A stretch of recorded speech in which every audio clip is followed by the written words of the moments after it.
Hello, it's Scott here. I'm just finding myself. Here we are online. I'm here with Mitch on the mic. I'm just trying to find out if we're actually streaming at the moment or not. It could just be that it's just Mitch and I. So let me just check and see what's going Oh, I on think here. I think we got a Oh, we viewer. are. No, we're live. We're live. We are live. Beautiful.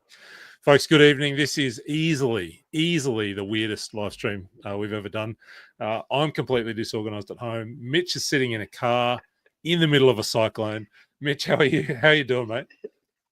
Yeah, good. Yeah, it's pretty reasonable out here at the moment, to say the least, for what is probably coming and what is impending. But no, we're doing pretty good here at the moment. It's been like, I don't know, like for everyone in Southeast Queensland. If you're not in Southeast Queensland, you might kind of not feel this the way we do, but this cyclone's been coming for so long. We're all just sick of waiting at this point. Like we either just want it to get over and done with or go away. It's we've known it's been coming for more than a week now, and here we are on it's Thursday night. We thought it was going to be tonight, then we thought tomorrow night. Now it's going to be Saturday.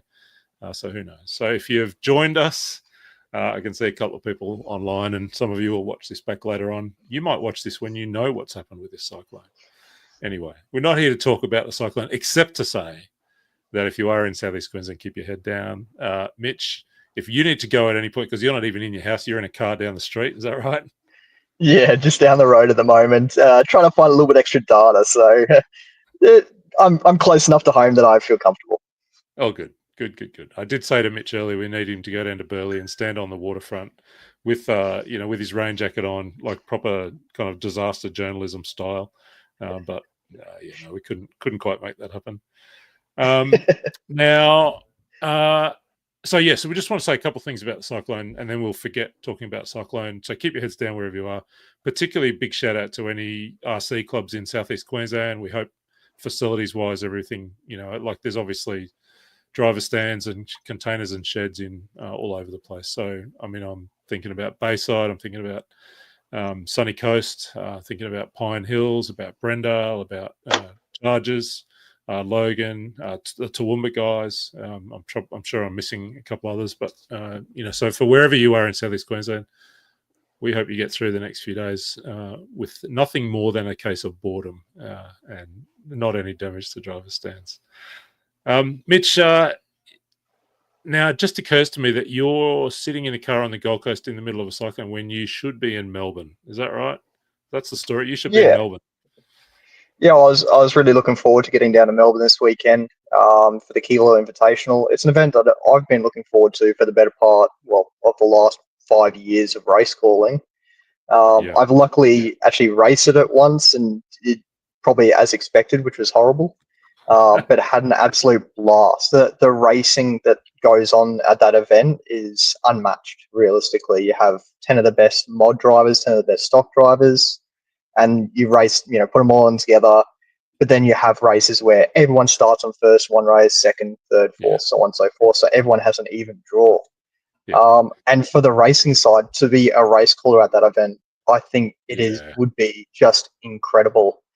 Unfortunately, as you sort of briefly mentioned there, we've had this sort of cyclone looming for the better part of the last week, where we've been knowing it's coming, but we just sort of kept getting pushed around, whether it's Thursday, Wednesday, Sunday even. We've had some reports of it potentially even coming as late as Sunday. We just haven't had a clue. And unfortunately, my flight out was meant to be about 4 hours ago.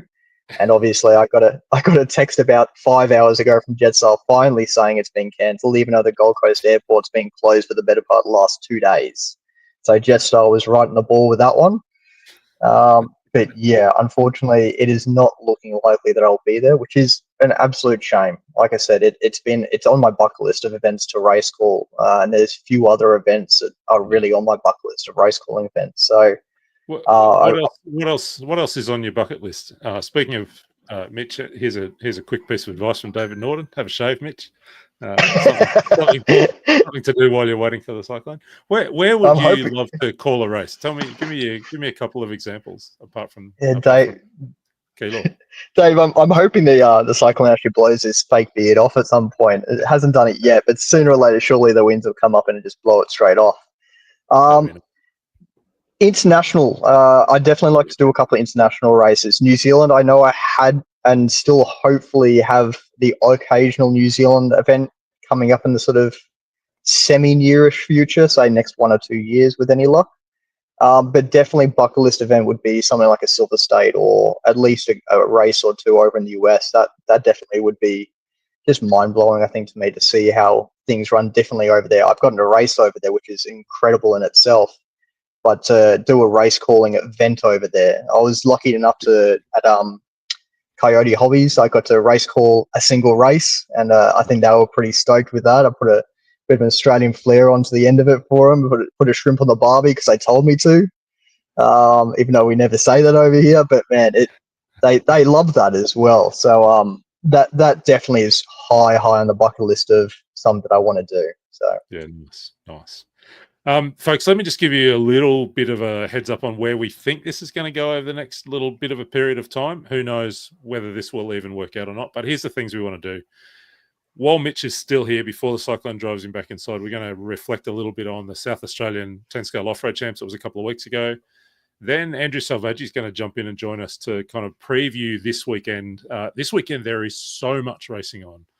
But one of the big ones is the Keeler Invitational. So Andrew's going to jump in. We'll talk about that.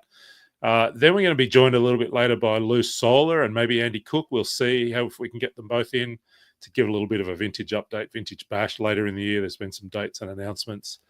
And then I want to talk through the next month because the amount of high-level racing, state and national and international races on in and around Australia is completely insane. There's 3 or 4 big race meetings on almost every weekend over the next month or so. It's completely nuts.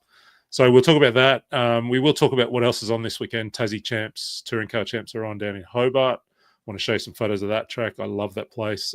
Canberra, ACT, 8-scale off-road. So we'll talk about that. I don't know how we're going to fit all this in. We could be going for a long time. And I've also seen we've just had some other guests arrive. So we'll bring them on screen in a minute. Our compadres from RC Race Media.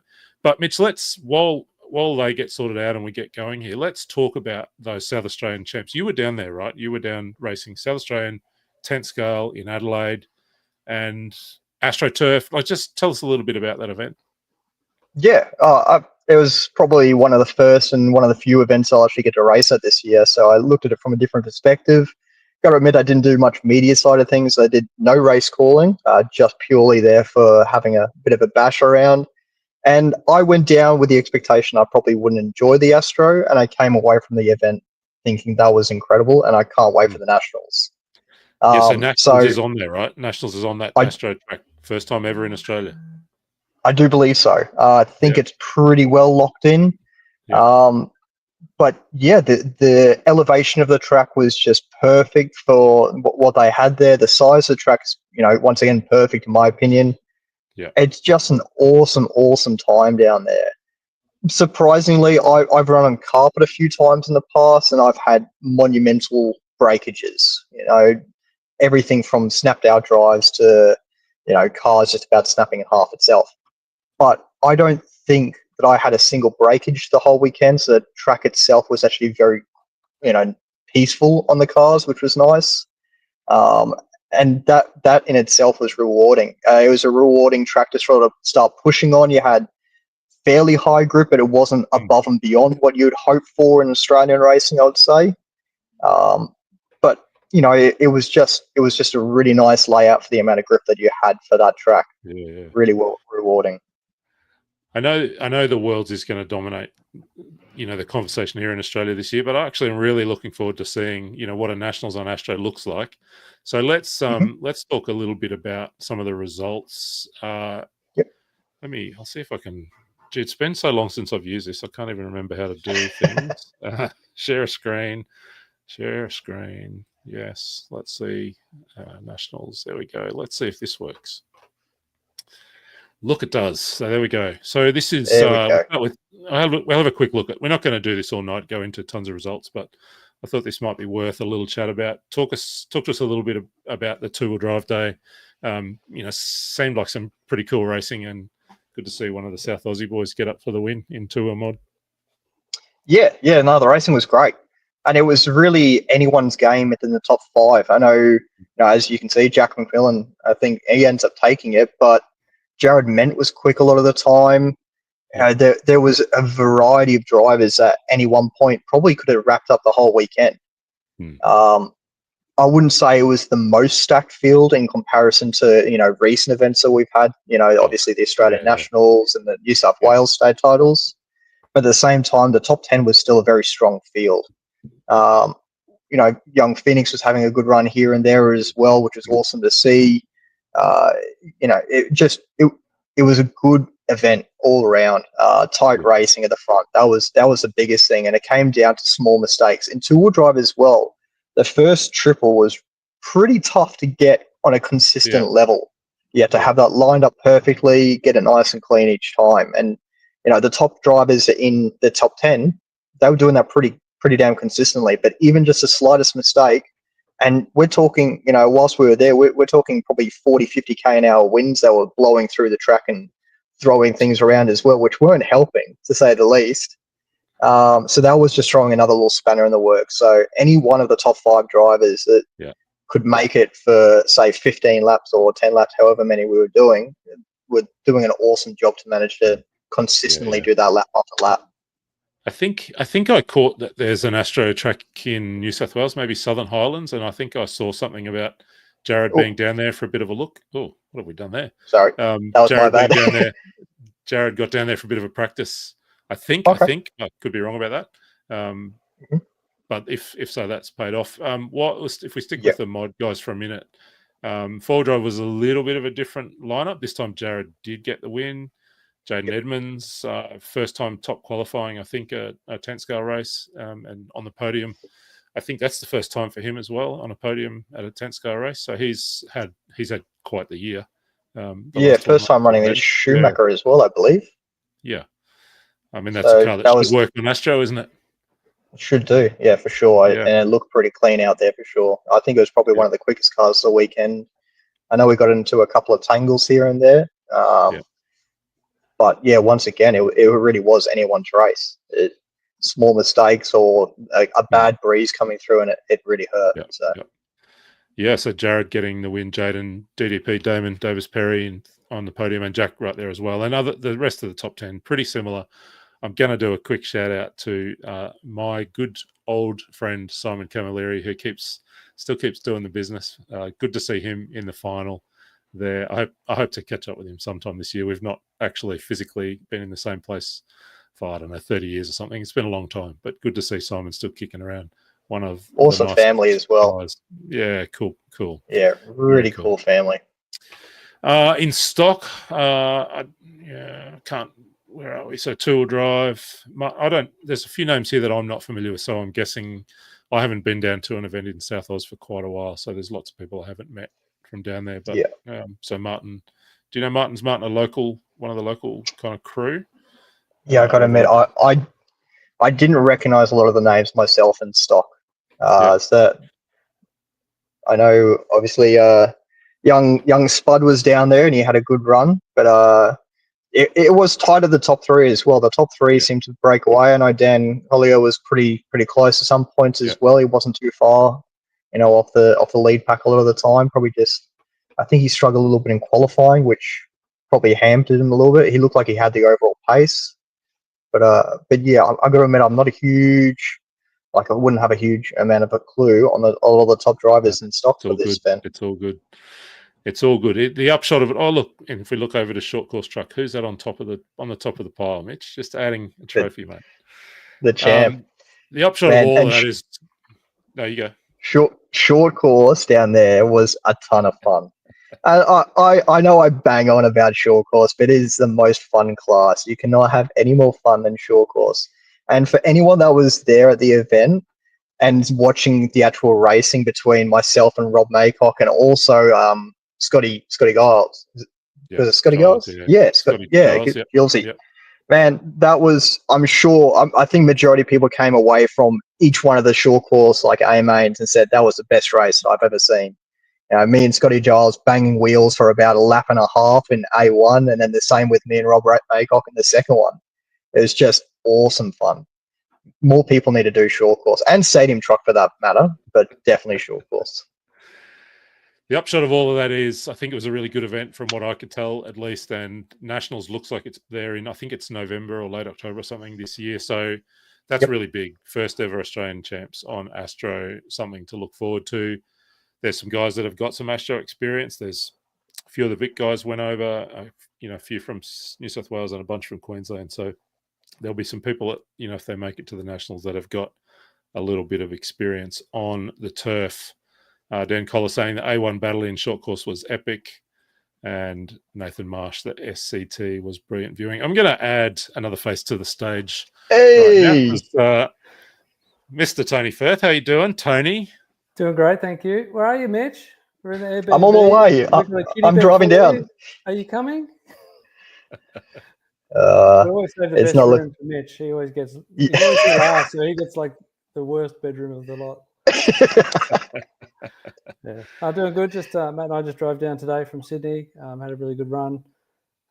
Super high temperatures on the way down, like 36 degrees. So yeah, feeling for you guys in Queensland with Alfred doing its thing. But yeah, down here, I think we're sitting pretty. It's all good. So for those that don't know Tony or don't recognise the face, Tony Firth, one half of RC Race Media, Australia's premier RC racing media company, organisation, team, along with Matt Seckold, down in... So you tell us, what are you doing in Victoria? You're down there to do what? Yeah, we're down to stream the Kilo Invitational this weekend. So super exciting event. We just caught up with a couple of drivers at dinner. Got some breaking news on Lachlan Donnelly, which I'm sure everyone would be keen to find out about that. Not sure if I can make it public knowledge yet, but hey, we're on Action RC podcast, so let's break it. Are you saying nobody's watching? I think how many people are watching? No one's going to. Yeah, no, it's fine. He'll still talk to me over the weekend. Now, the big news coming out of the LD camp is he's been to the barber and he's had a pretty severe haircut and beard trim. Yeah. No way. You'll see it on the stream on the weekend, and yeah, we'll prove it to you. But he sent it up to me. Is he clean shaven? That's what we want to know. No, he's still got a bit of beard, but yeah, the mullet is gone. So shaved down for the race, hey, like a good Olympic swimmer. That's what we like to see. So that's I think Andrew will jump into it, but yeah, the boys had fun today. It was practice day for interstate drivers. Lockie and Jay were pretty close together from what we heard. So yeah, should be a good weekend. Should be good. Now, listen, boys, while we're here, and Andrew's going to join us shortly, but I thought what we might just quickly do, if I can remember how to do this, is that I just want to walk us through the calendar for the next month. And while we're doing this, Tony, you tell us which of these events you're at, because it is completely insane.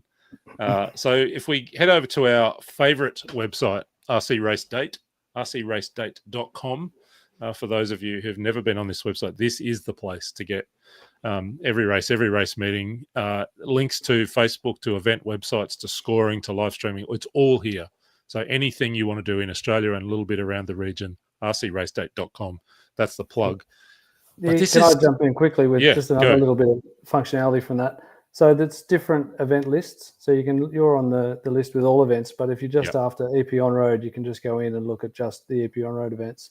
But you can also subscribe to these lists. So it'll then sync up to your own personal calendar. And that way you don't need to come back to the website. If a new event's added or date changes, it all syncs straight to your calendar. So there you go. There's another little bit of subscribe to. This is a fantastic Tony's tech tip. There you go. Tony's tech tip. So let's just and when Andrew gets here, we'll pause this and we'll dive into the kind of thing, the Kilo Invitational. But let's just walk through. So this weekend, it starts tomorrow. Three big events: Kilo Invitational, which we've already mentioned, and we'll talk about in depth. The ACT 8-Scale Off-Road Championships down in Canberra, one of the iconic venues in Australia, been hosting big-time racing events since all the way back in the 80s in that one location at Narrabundah. If we get a chance later on, we'll go through the field because it's a stacked field there. So that's going to be a really big event. I think they're expecting it to be weather affected. So I think they're going to try and run a compressed schedule, maybe get into qualifying tomorrow afternoon and then get into a little bit of finals action on Saturday, because I think we're expecting rain there on Sunday. So that's this weekend. And the other one is the Tasmanian Electric On-Road Champs down in Hobart. Not going to go through all of the kind of details there, but I'm just going to show you this, if I can work out how to do. Now, see, I don't know how to do this, how to change screens. While you're doing that, just to mention that the ATL off-road titles are going to be live streamed. Brad Holmes doing that through the Raw Speed pages and channels. So you'll be able to catch the action with moving camera from, Brad's one of the men behind the Bateman's Bay Club and the Raw Speed series. So he's helping out with them this weekend. Yeah, that's really good news because, we're going to be nothing to do in Queensland except sit and watch the trees fall down around us. So if we can watch both Keilor and the ACT, this is Hobart. 24/7 live stream this weekend. After the Australian events are finished, you can jump on and watch the DNC. DNC. That's the other thing that's on this weekend. So I just want to quickly show you, for anyone that's not been there before, this is the racetrack in Hobart, Goodwood, just north of the CBD in the northern suburbs. Matt's here. If you've never been there, it's not a huge field this weekend, but there'll be some really good racing. It's the most fantastic little club. It's a fantastic little 1/10 scale track, and I love racing there. I spent a few years living in Tassie, did a bunch of Tassie champs on this racetrack. The layout changes every couple of years, but the size of the kind of racetrack you can see there in that photo, I don't think this is the layout for this weekend. But if you can catch any video or bits and pieces from the guys that are down in Tassie over the weekend, and if you can get there sometime, go ride your mountain bike in Derby and go race your car in Hobart. It's fantastic. That's enough of that for now. Let me work out where I'm going to go. We'll go to Keilor, so we'll stop sharing that screen, and we're going to welcome Mr. Andrew Salvaggi joining us. So here he is. Welcome, Andrew. How you doing? Hey, hope you can hear me. We can. I heard Lachlan Donnelly just got back from dinner. He's quite offended that you've told everyone that he's had a trim. Oh, is he in the house? Do you want to bring him in? No, he's not. He's not. No, okay. But right. Word's already spreading. It was about 5 minutes ago, and now it's all over the internet. So it's okay. How are we? We are very good. We're very good, mate. And this is far less organised than other streams we've done. There's been far less preparation and research put into it. But thanks for jumping on. It's a big weekend. Why don't you just tell us a little bit about this event from your perspective? What's the history? What's the kind of format? What have we got happening at Keilor this weekend? And then we might pick apart, some of the names to watch. Yeah, for sure. I mean, the Keilor Invitational started its first, the first iteration of the race used to be like a trucking, truck short course only race when the short course boom happened. And then it went to a stock only race, stock shootout where everyone would enter stock. And then the last iteration of that event was in 2013. And then 2014 onwards, Lee Cheeseman and a couple of the other groups down here got together and said, hey, let's do an Invitational Australia version of the Reedy race, right? Which we all kind of know and love. Get, 10 to 20 of the best drivers around, have heads up racing, random grids. Obviously you get to start on each grid spot once for the race. Get points and see who comes out on top. You have a day of two-wheel and a day of four-wheel. You only drop one race, so you've got you count 4 or 5 for each day. In 2014 it was kind of, to be honest, it was just a Victorian only invitational. We didn't really get much interstate buy-in.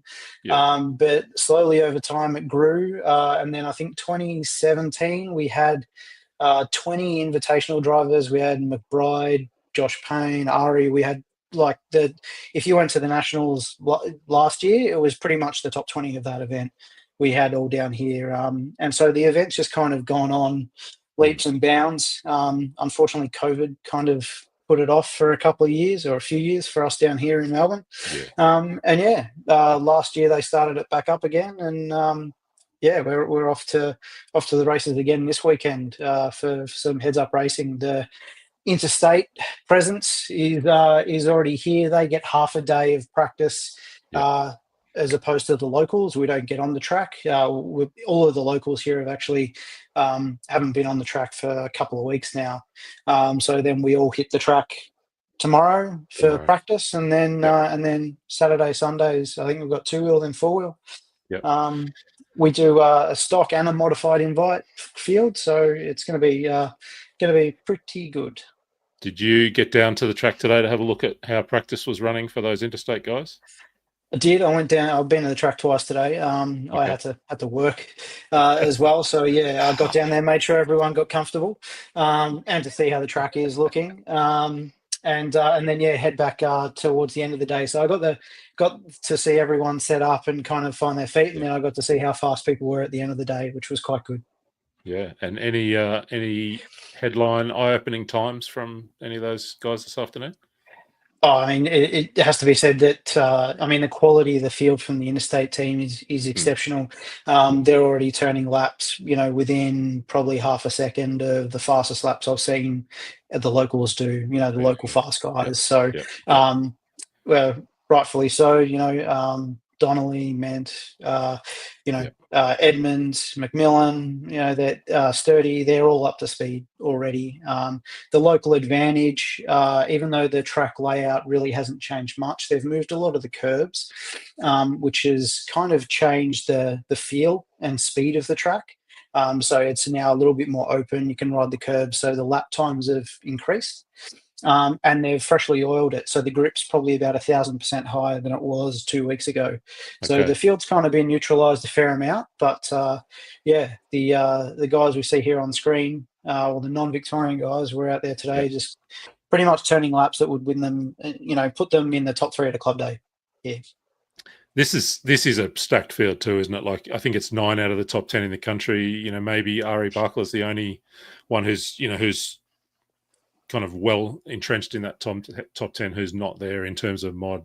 So let me get the names here. Where's my names gone? So yeah, Damon Davis Perry. Good to see a couple of young guys from South Australia, right? Damon and Jaden Edmonds and Jack McMillan. Those guys coming over from South Oz. They're quick, hey?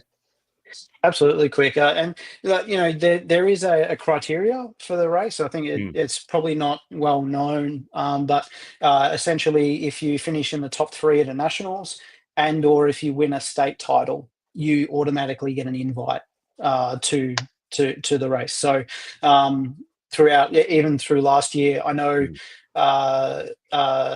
DDP, Damon Davis Perry, he's like, oh, does this mean I get it? He won the state titles last year. He's like, oh, does that mean I get an invite to the Keeler Invitational? So there is a little bit of a criteria. The other side of the event as well is there's an open class. So if you win the open class in stock or mod, you get an invite into next year's invite field. So you'll see. Just having a look here. Yeah.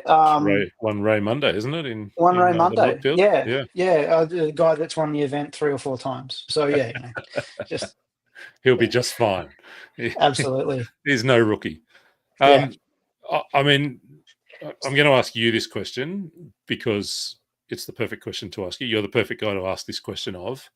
When I look at this field, not only do I think, geez, it's stacked, but I also go, it's 9 team associated drivers, 1 shoemaker, no X-ray. Like, geez, I'd love to see, a couple of bit more variety in the field, but that is kind of the nature of the mod field at the moment, isn't it? In Australia. Yeah, well, I mean, and I know you're the AE guy. You've got your shirt on. Yeah, you run the team, so like it's not putting you on the spot. If you wound the clock back 3 months, it would have been 10 associated drivers. But we had Jaden go off to Schumacher, so that's kind of added a little bit more. Add another chassis in the mix. I guess that's just the nature of RC at the moment in Australia. I've always had a very big kind of belief system in getting drivers on board that are young. They're a family unit, so either father son, daughter son, type setup. And you'll notice if you look at pretty much all of those associated drivers that are in the field, it's them and mechanic, which is dad. So funnily enough, the most successful drivers in Australia are those that have either they've been generational RC racers, or they're a really strong driver mechanic unit as a family. So that's been my ethos, and I think just naturally, by osmosis, they've over time crept up to be the crop, the cream of the crop in Australia. So it's definitely not intentional that we have almost. It's not the Associated Invitational. It is the Keeler Invitational, everyone in there is definitely fighting for a win. It's we are a team, but obviously this one's the gloves are off. Yeah, look, I am super excited to watch over the weekend, and the live streaming coverage brought to you, of course, by RC Race Media, and I can't wait to see how that goes. But geez, I wish we could have a hidden camera in the pits later on for the kind of debrief between the teammates when it gets a bit spicy. I'm sure there'll be a little bit of that. Yeah. It is very hard, in years gone past, you get to points where, say at the end, mathematically, you need to potentially say, look, well, these couple of people are out of the mix, they don't have a chance of winning. So then that's when you can kind of regroup as a team and go, hey, you're starting off second or third. Can you help me out? That type of stuff. It kind of, at the start, it's kind of not a lot of people talk to each other. And then towards the end, the camaraderie kind of comes back in, and, you kind of know who's fighting for it at the end. And then it really just kind of goes back to a normal kind of race meet feel. So it's just that Andrew, the first couple of events. Yeah. So that begs the question: if we get down to the last couple of races on Sunday afternoon, and it's Jaden Edmonds and one other driver in the mix for the win, how's he get? It's going to be a little bit of gang warfare, isn't it? 9 against 1, kind of, so to speak. You don't have to answer that. Yeah. That'll be just something. I think it's 10 against. I honestly think it's 9 against 10 or 10 against 10. I know. These are all guys that they could honestly win a national championship at any point in time, right? So they want to put their best foot forward, and no one's out there just to make up the numbers, right? No. It's quite funny. Usually what you see is the drivers that start to get the points and get on a roll for the event, they kind of develop this speed that comes out of, they gain an extra half a second just in that confidence to go, hey, I'm on it this weekend. And so naturally they just kind of somehow weave their way through the field. I've seen Kyle McBride do it. I've seen Ray Monday do it. Lachlan Donnelly did it last year. It's a really good event like that, and there haven't been, not to my knowledge, there hasn't been, hey, can you be a blocker for this guy, or can you just brake check this corner? But it gets to a point where you have to go, hey, who's in it and who's not. So it's the fun of the event, and that's what happens at real race events anyway, right? It's not just RC. No. I know shortly we're going to have Luis Sola join the show, and he and I and a bunch of others raced in a very similar event to this back in the 90s, the Bormac Race of Champions, or I think that's what it was called, something like that. And very much the same thing. There were 8, or a couple of years there were 16 of us cycling through, and it was ferocious racing. Spectacular to watch, terrifying to be in the middle of, but awesome fun. I can't wait. We didn't really kind of show the list, but so let's just kind of quickly name in modern. I think there's a couple of changes here because of the Cyclone situation. But in terms of the local Melbourne-based drivers, Jordan Istogen, Lockie Monday, Ray Monday, I think they're the 3 in the mod field. Then we've got the South Australian boys that we already talked about. So Damon Davis-Perry, Jaden Edmonds, and Jack McMillan. Then we got a couple of Queenslanders. Oh, well, Chris Sturdy, one Queenslander. Phoenix Eggleton is always an honorary Queenslander. Has Phoenix made it down? Yep. Yes. Okay. Yeah, he's made it. They did the planes, trains, and automobiles travel down here. Good. Yeah, they made it. Good. And then we've got obviously Lockie Monday, Jared Ment from Sydney. Loch Donnelly, yeah. Loch Donnelly, sorry. Yeah, Loch Donnelly. The shaven down Loch Donnelly. Can't wait to see the footage when he gets interviewed. Tony, when you're interviewing, you got to get him to take his hat off. He's very aerodynamic now. We need to see that. Did they keep a lock of his hair for you? I want to see a lock of hair, just waving around in the when he wins or something. That would be pretty cool. He could probably sell it if he starts going it now before the Worlds. We could do that. You could buy a braid of Lockie Donnelly's hair. It was one of the great scenes when he won that national championship up in Sydney last year, and we saw the mullet kind of come out after the win to celebrate. It was pretty cool. What was hard was when he and Chad were. What was tough when he took his hat off. He and Chad were hugging, and then you couldn't tell who was Lachlan and who was Chad because they looked so similar. I'm surprised they were able to separate. No, he's clean shaven. He's back looking his age now. So yeah, he's pumped. What's my chances, Andrew Savage, of getting a prediction out of you for a winner for this event? It's going to be tough. Honestly, I don't want to put the moz on anyone. It's hard to go against. Say, you've got the locals here that know the track, that could potentially get off to a flying start. But those first few races, the locals could be starting 9, 10, 8 on the grid, so it kind of neutralizes it. Yeah. So I mean, you can't go past Lockie Monday, Jordan Isagen, Ray Monday, but to be honest, it's just going to be a battle for everyone. I think they're all around the same speed. It's going to be the driver who's got their head screwed on and is patient. When Ray Monday was so dominant at this event when it first started, there wasn't a race that he didn't finish second, third, or first. Yeah. And it's not about the winning. You don't have to win every race. It's how many races can you finish second or third, and kind of salvage a result. So I think it's the driver that has their head screwed on, and doesn't get that red mist. So yeah, I'm not going to say anyone. But you can't. I know the driver type that wins this event, right? Yeah, that's exactly right. And the races that count the most are when you're starting 9 or 10 and you find a way to get through to second or third. Like they really are the results that set you up for a big run, aren't they? So there's that kind of and there's 5 minutes in this style feels longer. And in reality, it's not just about, because in a normal racing format, it's usually get through the first lap and see how you go. In this format, it's get through the first 3 to 4 minutes and see where you are, and just kind of salvage a result and pick people off. And then I've seen so many times a driver in 4th or 5th with 3 laps to go, and then somehow they win the race because there's someone who's slower at the front. They create a bottleneck, and you drive past the crash. It's just about being calm. I'm just casting my eye back down the list again, and I'm going, Lockie Donnelly's won a modified national, Ray Monday, Chris Sturdy. So Jared Mentz won a truck national, but for any of the other 7 outside of Sturdy, Ray Monday, Donnelly, a win this weekend would just about be the biggest win of their career so far, right? Like, this is a really big event. This is a big deal for these guys.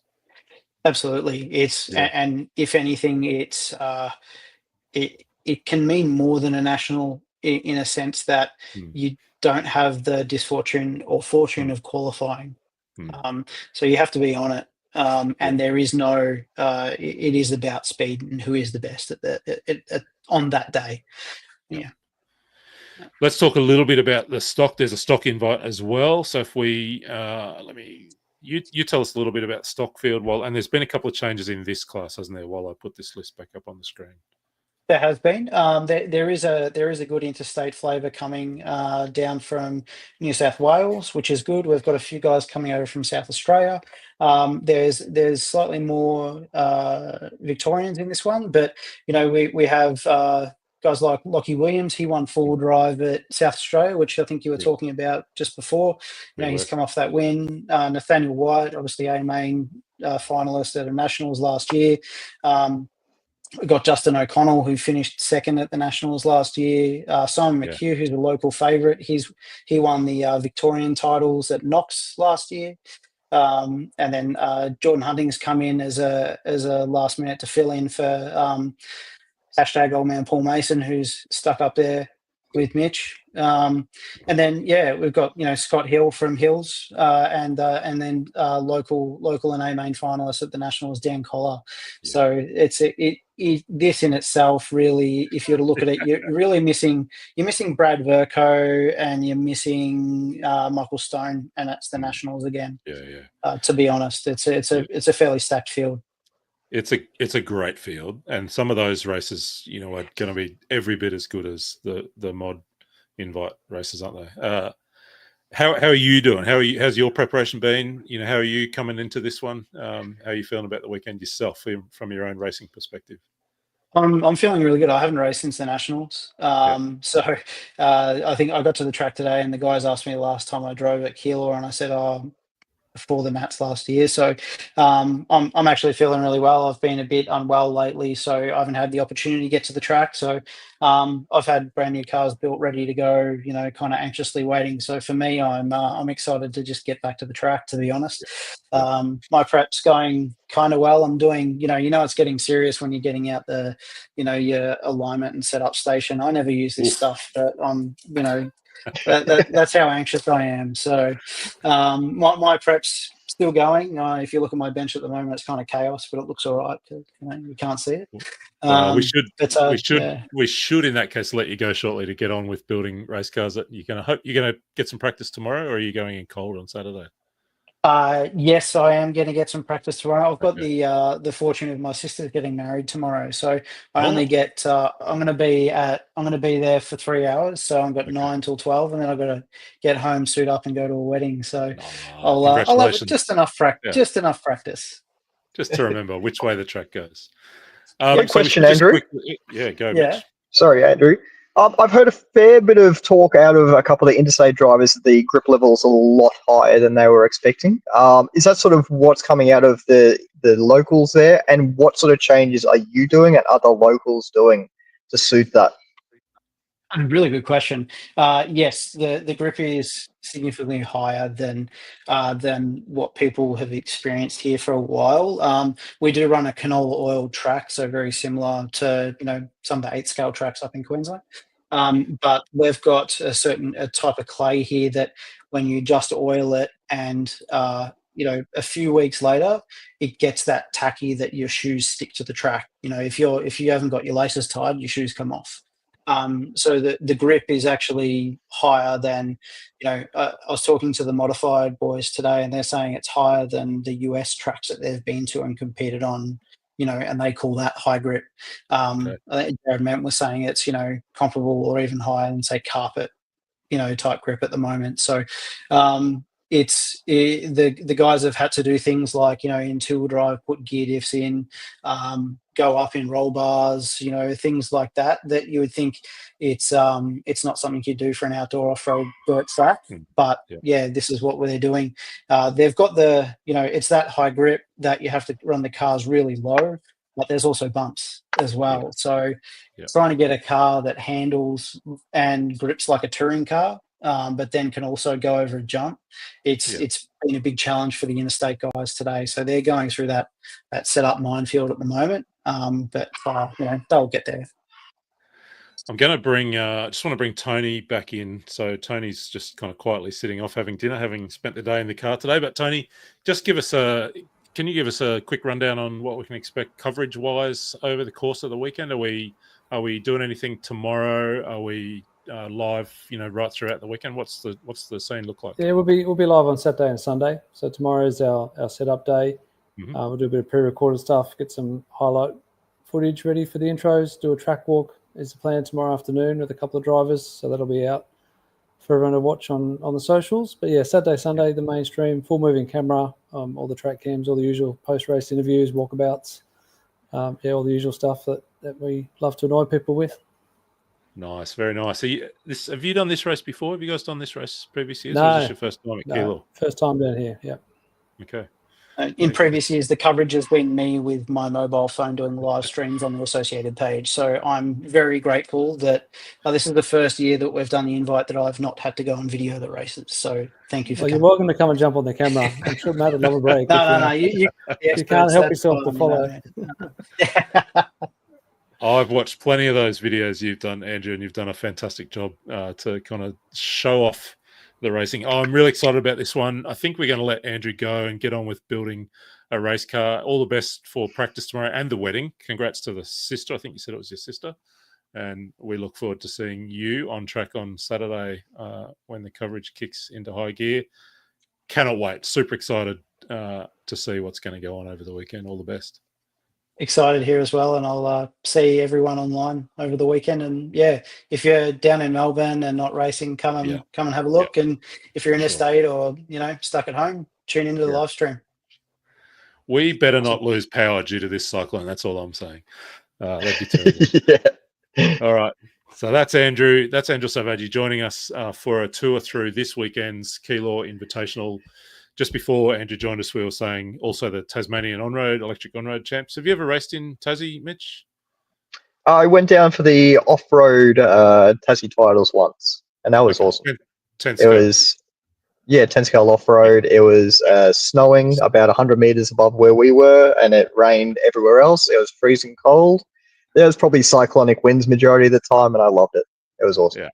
And that little off-road track was in the other side of the park from the on-road track. So I don't think it's functional now, but there was a period where there was an on-road track on one side of the park and off-road track on the other. And then up north we had the 8-scale track.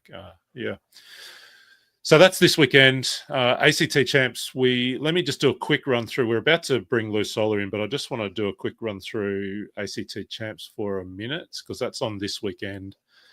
And there's a lot to look forward to there. And Tony, I think, told us a little bit earlier that is being live streamed. I think it was Brad that's live streaming that. So I just want to have a quick look at the entry list for this one because I think this is a fantastic event as well. Such an iconic track and a club that puts together a really good event. There's been some late entries into this one that mean at the front end of the field, at the sharp end of the field, it's going to be pretty interesting. Christian Walheder has come off a huge year last year. I think he's about to go into a huge run of racing here. I think he's going to Femke. We'll talk about some of the other races that are coming up. So Christian's going to be there. Jackson Beale and Alex Benadzik and Zach Ryan, I think, coming down from Queensland. So they're three of the best in the country. Benadzik, right up there with Caleb Noble is arguably the two quickest in the country right now. So that's a stacked field. TJ Creperi, the young gun from Queensland, he's coming down as well. Zach Foster from South Australia, another young man in a hurry. It's a really good event, right? I'm looking forward to kind of keeping an eye on this. Felix Kogler, Craig Lawton's down there for it. Ben Panic. It's a stacked field. What are you thinking about this one, Mitch?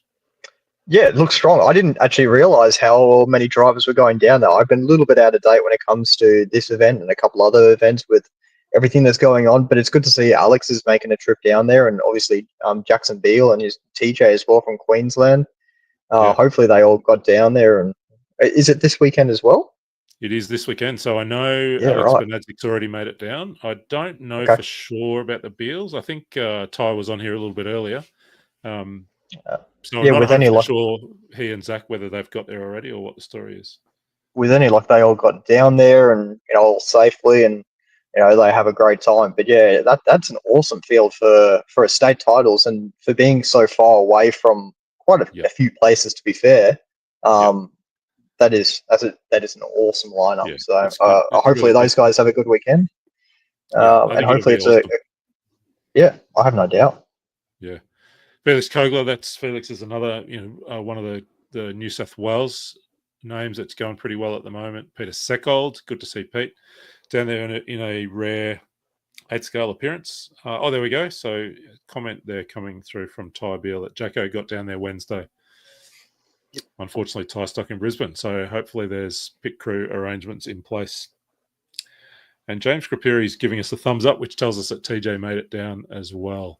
That's great. While we're on the topic of TJ, and here's Peter Seckold. While we're on the topic of TJ, he's got short course champ right there.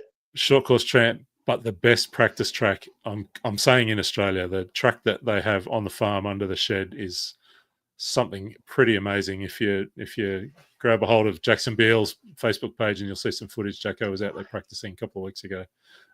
Absolutely amazing. Yeah. I would love to get out there, and I've been meaning to have a chat with the Crepieries to try to get out there for a run myself, because that's world class, that place right now. To be honest, I think it's one of a kind in Australia. I don't think there's any other 8-scale undercover tracks in Australia, and to be honest, there's few in the world. So I was talking the to setup James, that they've done is awesome. I was talking to James recently and saying that there used to be a home track in Victoria. We'll ask Luis Sola about this in a second. In fact, let's bring Lou and Cookie in right now. So if you guys are ready, we'll bring you guys in, because we're going to talk about vintage stuff. But Lou, I'm thinking about the race that used to happen up on the McClure farm in Victoria way back in the day, because we're just talking about James Crepieri and TJ. They've got this unbelievable racetrack on their farm just outside of Brisbane. And it reminded me that, the McClures used to run that. So tell us a little bit before we get to before we do that. Welcome, Luis Sola and Andy Cook. Great to have you guys with us. How are you going tonight, the two of you? Hello. Pretty good, mate. Yourself? Yeah, not too shabby. Just waiting for a storm to come. That's the situation here. So yeah, just take us on a little trip down memory lane. To that race that used to happen at Tim and Trent McClure, or the McClure family property, was a really big deal in Victoria, wasn't it? It was. It was a school project for Tim. He had to build a track and then do the invites for all the drivers. And I reckon while you're talking to Cookie, I'm going to go through my phone, and he actually sent me the original letter from the very, very first Castlemaine Classic. So his dad obviously was into earth moving, as he is now. And they'd build a majestic track just out the front of their house, and we'd get pretty much everybody from Victoria and a heap of guys from Adelaide had come over, and they used to love it. And you used to I remember seeing photos in the magazines of you guys, pit table set up on the veranda of the farmhouse, and all of that kind of just. It was just a really good gathering. Like you were just talking to Andrew Salvaggi about the invitational, and it was a similar sort of scene. Like the best drivers had come out, and we used to be serious about it, but it wasn't. It wasn't like we were racing for sheep stations or anything. It was just a bit of fun. But because the heritage that the McClure brothers had, there was no fun stuff there. It was all full on. Two of the very best. I'm just going to see, while we just keep talking, I'm just going to see if I can find this footage from. Oh, here it is. Here we go. Let me see if I can. I'm just going to show you the footage from the Crepieri family racetrack, because I reckon it's the modern day equivalent of what used to go on up there at the McClures, with the added bonus of it being undercover. And if you haven't seen this, let me see if I can play this. I think I can.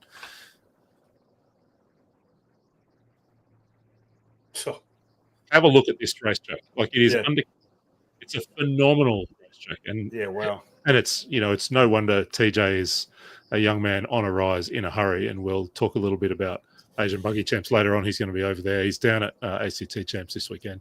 So this, I think, is Jacko Beale's car at the moment we're watching. Have a look at it. That's a little bit of an unfair advantage, Scotty. And what do you while think, I got you, we're talking 1/8 scale. I'm gonna say something, because you mentioned a name that lit something up in my head. Caleb Noble, Jesus, that kid is a gun. I watched him at the Vicks at Knox, and I'm assuming the Knox surface probably suited the way that he drives, coming from a 1/8 scale background. But when you stand on the side of the track and you just watch those little inputs of the car, and you're just absolutely blown away. So the talent that kid has is amazing. So that's a really good shout out, because he came down to the Victorian Championships to run. Rarely runs 10 scale. Borrowed a car, I think. Did he win both, or did he win? He won 2-wheel drive. Won both. Won both. I think he won both. Yeah. He won both. Phenomenal. Yeah. Yep. Using Simon Healy's cars, I do believe. Yeah, I think that's right. I did ask him recently, or asked somebody recently, whether there's any chance that he gets a start at the Worlds. It'd be interesting to see if he could somehow get into the starting lineup at the Worlds, wouldn't it? And you'd be ashamed if you missed out. That's all I can say. Yeah, he's unreal to watch. Anyway, that little bit of a sidetrack. But what we wanted to just kind of grab the opportunity to chat to the two of you about is just to get a little update on.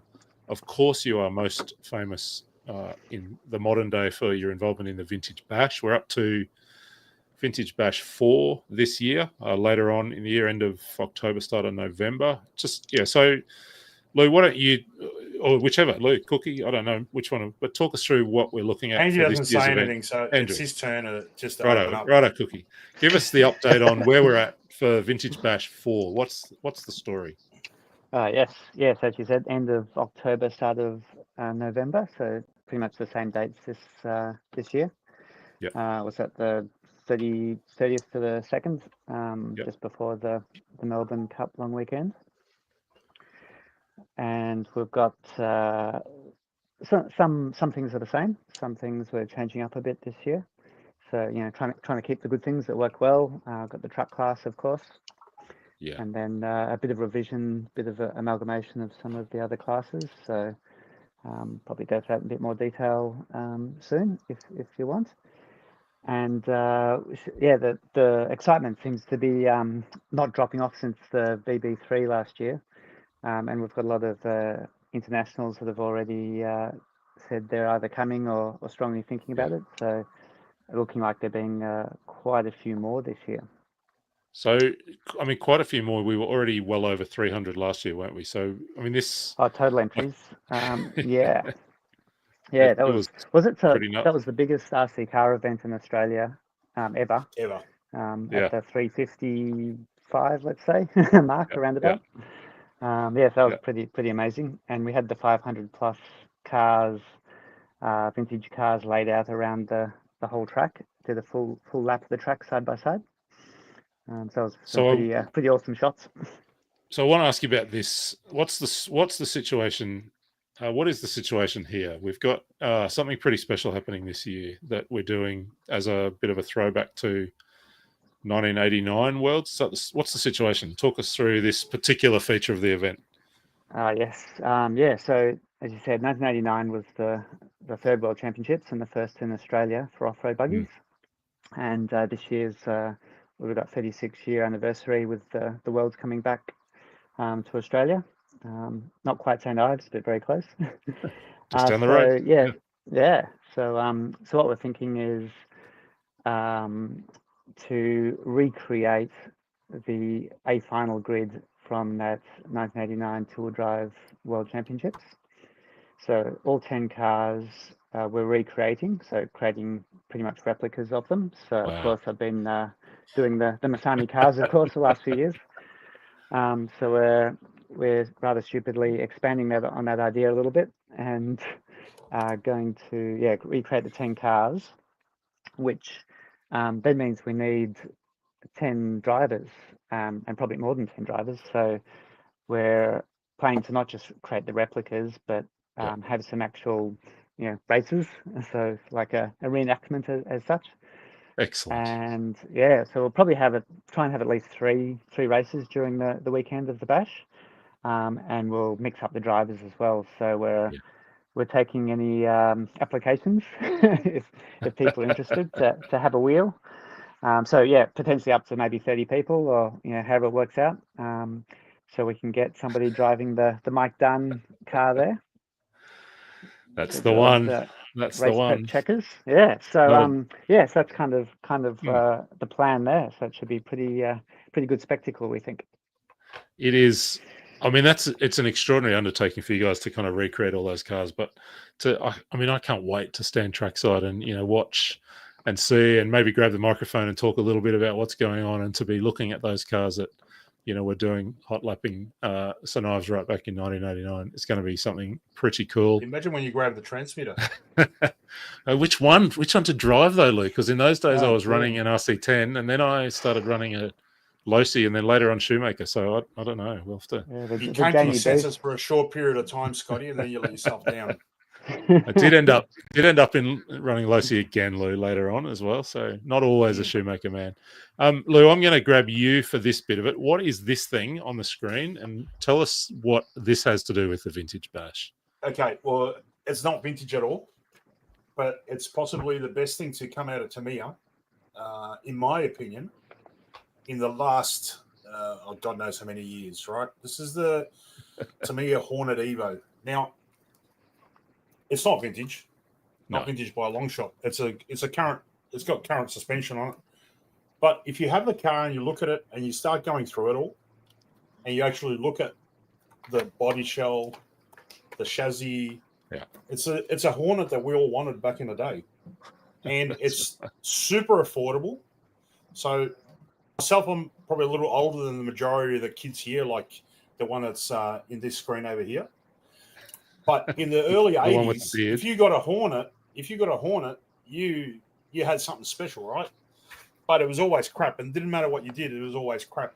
Now, this one actually handles, it's got working shocks, it's got proper suspension geometry, so it'll actually go through the bumps. And I just thought it's actually has a very, very strong connection to the original Hornet, strong enough that you could say, this is the car that we all wanted as kids.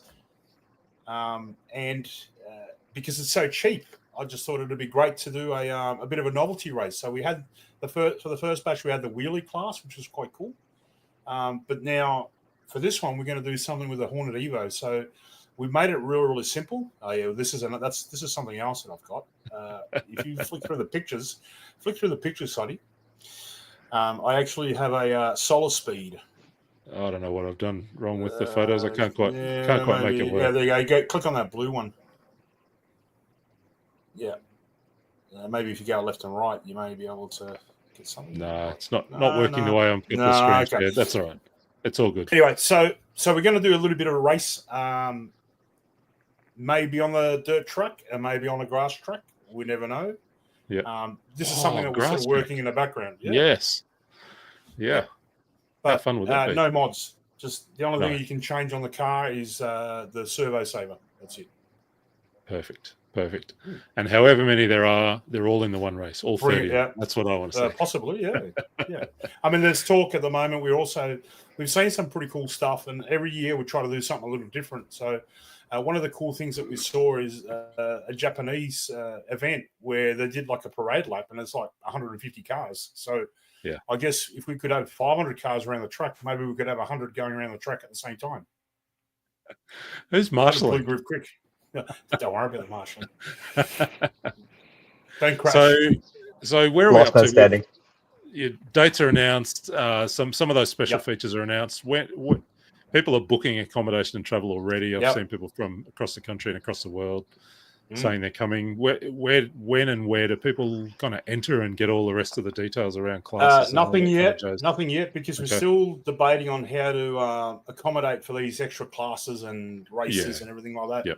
Every year we sort of take a little bit on board and make little changes to try to make it so it suits everyone, because we've sort of identified there's probably 3 different categories of vintage enthusiasts. You got the old school racers like yourself and myself and Andy. You've got the enthusiasts, the guys that never ever been on a racetrack before, and you got the guys that like to, put a shiny sticker on and color the little white letters on the wheels and tires, and never knew that you could actually put one of these things on a dirt track. So, trying to cater for everybody. So this time the entry form may be a little different, but it should all work really well. Yeah, good. So we'll hold on for kind of. I'm just going to show you the greatest vintage race car of all time. Look at that! Look at that absolute gorgeous beauty of a race car. No bias here whatsoever. Scotty, it's in your personal colours, which makes me very happy. That's exactly right. Thank you, Tony Gray. So we'll hang on, and they'll, of course, on the Vintage Bash Facebook page, there'll be all the kind of entry details and final kind of class arrangements and schedules and all of that. But essentially the news for now is there's going to be I would expect it to be well over what was there last year, 350 plus. 364 was the official count. Yeah, there you go. So maybe this might be the first ever 400 RC race in Australian history. There's a target for us. Last couple of days of October starts with kind of practice and bits and pieces on Thursday, and then under the gun for trucks and whatnot on probably Friday, and then other stuff over the weekend. That's where we're at. Yeah, exactly. Yeah, and we'll probably release expression of interest, like a pre-registration sort of setup. So we sort of can cater for the amount of times that we can allocate for every class. Yeah. It's going to be exciting. I'm not sure if I'm more excited about that or the Worlds. We'll wait and see. Well, you get to see the rerun of the 89 Worlds, Scotty. That's exactly right. I think somebody suggested we should try and get all 10 of those cars up to Hills for the Worlds, and put that on as a demo race. Well, right before the A final. How good would that be? Andy can expand on that. Yeah, we looked into it a little bit. It's not going to be quite viable, unfortunately, to run them during the event. Sure. Yeah. But we will try and probably have them on static display, if nothing else. So yeah, that'll be a little bit of a sort of a bit of interest in the pits, hopefully. Andy, the other project I just want to ask you about while we've got you here. Tell me about this. What is this new retro RC 36XY? Tell us about that. What's this new project all about? Well, I just want to use more alphabet letters, basically. But yeah, so it's not vintage, but again, sort of harks back to the 89 Worlds, and now 36 years later, i.e. the 36 part of it. Yeah. For the Worlds returning to Australia, and it's taking the which way around, I don't know, the vintage sort of vibe or the retro looks, and applying them to like a more modern geometry design layout to some extent, keeping the rear motor aspect of the old school cars, and yeah, it's just making something that's a bit it's fun. You can use an old associated car or a few old buggies to as the donors if they're lying around, and something for a club day that works pretty well. You can race in a normal class, not in the vintage class, of course, and and just enjoy it. Grab it from over there. So I've used a sort of retro type body that Leadfinger does. So that's the one. Yeah, so on the screen there we've got Geno. So Geno was one of the 2 early adopters that got a pre-release car with Ash Coble and Geno both were super keen, so they couldn't wait. So I sort of cobbled together a couple of kits for those guys early on. So yeah, this is Geno at the South Australian State Titles. When was that? Two weeks ago? A few weeks ago. Yeah. We were talking about this earlier. Yeah.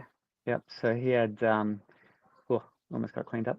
He had a lot of good fun doing that, racing that there. I think he was pretty good. Like, he beat Marshy, so that was all he needed to achieve, of course. Is this is the car here that we're looking at now? Yes, yeah, that's a bit of the CAD and some photos. I thought I'd make a fun exploded diagram. So it's not just one piece of everything, it's basically the entire assembly manual shown at one time. Or that's what happens when Ash Coble drives it.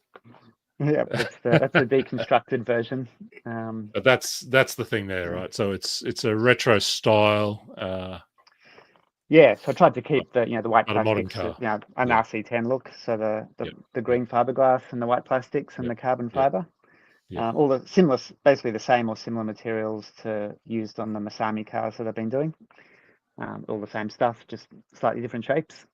And so it's got the vibe. It looks like kind of looks like a vintage car a bit, but goes almost as well as a sort of modern car. My driving doesn't go as well as the modern drivers, but the car's pretty close, I think. We've just learned what happened to Mitch. He was not meditating, as Travis Condon thought he was meditating. His screen had frozen, so we'll remove the old Mitch and we'll bring back the new awake Mitch. So, Cookie, are you coming up to the World's warm up? Are you planning on getting a start in the World squad? Are you going to run that car in 2 World? Yes, yeah. So I'll be up there for the World's for the warm up event for sure. Yep. Be running that in tour drive, and got another creation in the works for 4-wheel drive, which I haven't been doing so far. Yeah. And is that something you can give us a hint, clue, a sneaky? There's a hint here, if that makes any sense. Oops, if it's falling apart or not. A Kukumo. Kukumo. It looks like a Yokomo, like a 870C kind of bulkheads and stuff at the back, is it? I can't quite tell. Yes, exactly. I'll try and get in a better spot here. So it's yes, I'm using a 91 Works Riri and kind of, I don't know what I'm doing really, but converting it to have the vibe of an 870C, like a Masami, sort of Masami 870C car, and then just adding a bit of extra touches to it. Hopefully make it a bit more robust and a bit more tunable in some cases, some areas. So yeah, that'll be hopefully if it works, that'll be my four-wheel drive beastie. Unreal. And yeah, Simsy's doing a similar thing, so hopefully he'll have his at the warm-up as well. Yep. And then if there's not enough people to fill up the world's entries, I'll hopefully, if I can cough up a bit of cash, hopefully I get a spot as well. Wow. Imagine seeing a rear motor two-wheel drive buggy run in the 2025 Worlds. How cool would that be? What kind of imagination do you have, Cookie, that that you're just constantly thinking about, what can I create here? So it's got to be imagination and then the skills to make it happen, right? But it's the imagination that gets me. And bad influences. Yeah. So it's your fault, Lou. You're just whispering in his ear going, can you do this? Yeah, like a 91 Lacey Detroit. Yeah. Yeah, I don't know. Like, I think I've always liked to sort of think up designs and make things, but pre-CAD and pre-3D printers and pre-Simsy, I just basically sucked at doing it, with a Dremel and bits of crappy material and stuff. So it didn't really work. But I think now the problem is it's possible, which is a bit dangerous. Just Simsy, you keep mentioning Simsy. Just remind us, for those who don't know, Simsy. Who is Simsy? Where does he fit in the picture of all of this? Yeah, so Simsy, aka the Carbon Whisperer, aka Berserk. Paul Sims, I think a lot of people would have heard of Berserk RC. I was going to say in Australia, but worldwide as well. So that's our local garden variety carbon dude that has made a lot of vintage and modern racers pretty happy. So he can pretty much customize and design and help people design any sort of carbon part that you can imagine. And he was instrumental in me being able to make the Masami cars happen, and the Detroit car and these sort of new retro mod creations as well. But so like the amount of different car parts that he has on file is staggering. He did tell me the number. I'll make up a number of about 7,000 or 8,000 pieces. I think that's probably ballpark, and it's probably a lot more now because that was last year sometime. It's a lot. Just so many parts. And if he hasn't got it on file, you've got something that you want to create from scratch, or a random part that he hasn't had before. You just give him a sketch, give him the part, talk about ideas. I do all the CAD designs and pass him the design files, so he creates it from that, but it doesn't have to be that. It can be just a sketch on a napkin or just a discussion. So which is pretty unique actually, because I think a lot of RC companies here in the world don't really do that sort of full-on customization service as such. So that's it's a pretty cool offering that he gives us all.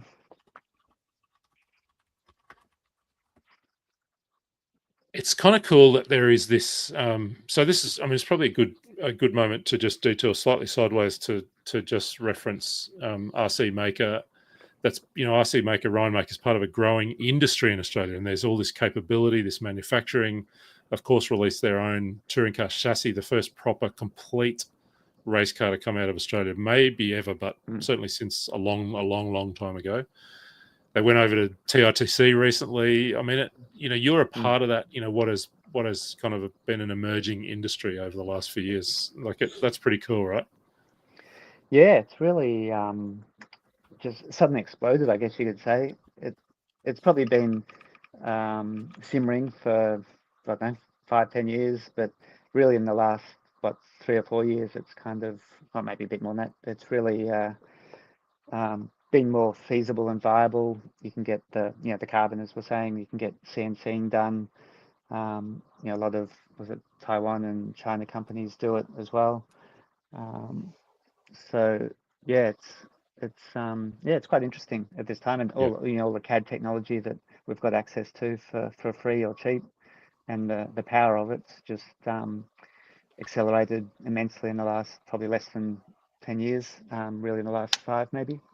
And seeing something that Ryan's created, or like his business and what he's created in the car is mind blowing, because even just the far more simple versions that I've been doing, like conversion kits, and not nearly as accurate or as precise in a lot of respects, and a lot less parts, and doesn't need to perform at the the top level in the vintage sort of recreation world. But seeing what he's done, it's just mind blowing. It really is. And I mean, obviously they're winning nationals in Australia already with the car, but to see one of the absolute statesmen of the RC world in the form of Atsushi Hara running the car over at TRTC recently, that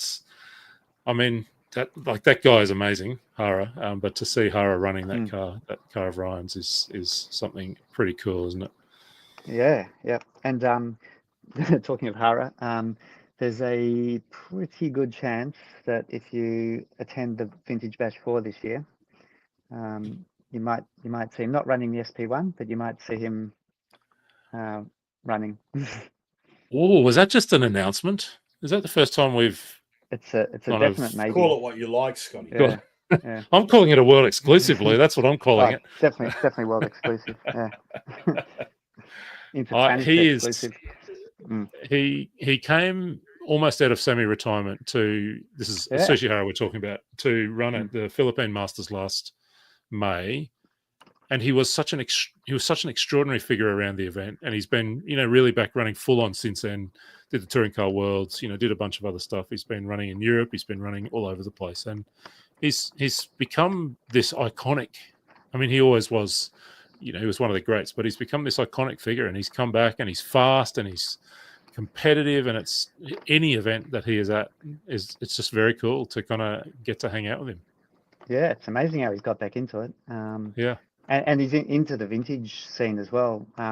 Pretty heavily. So you've probably seen him like racing. Was it like a Hornet or a Grasshopper? I think a lunchbox, a Vanessa's lunchbox, all painted up in his pink and black scheme at some events last year I saw.